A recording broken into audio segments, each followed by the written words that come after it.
Sinimula nang ipamahagi ang 15,000 pisong ayuda para sa mga rice retailer na apektado ng price cap sa bigas.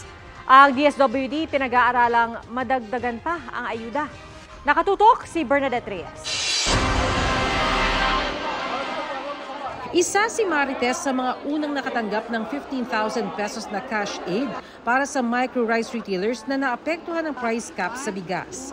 Gaya ng ibang retailer sa Quezon City, palugi raw niyang binenta ang mga bigas sa price cap na 41 pesos para sa regular milled at 45 pesos sa well milled, na nabili raw niya ng nasa 48 pesos. Tampuhunan, talagang hindi sapat, pero nagpapasalamat na rin naman at kahit papano nagbigay.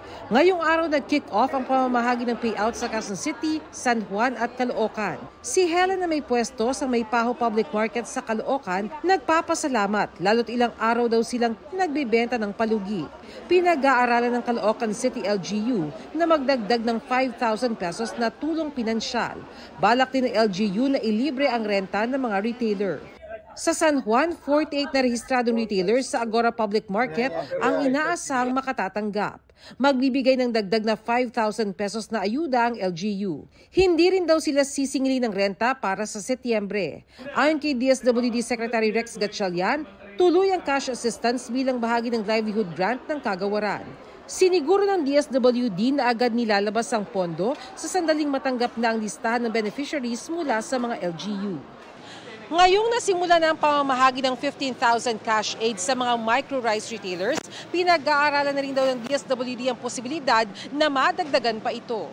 Pinag-aaralan na namin at pag-aaralan ng DTI kung paano pa tayo makaka-augment at makakatulong pa sa mga micro-rice retailers natin na naapektuhan.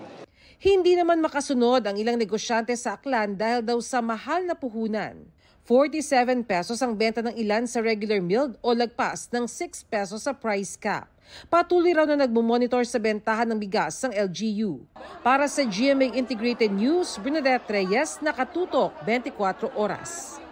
Mga kapuso, manatili nakatutok sa balita anumang oras. Mag-subscribe sa GMA Integrated News sa YouTube. At sa mga kapuso abroad, samahan niyo kami sa GMA Pinoy TV at sa www.gmanews.tv.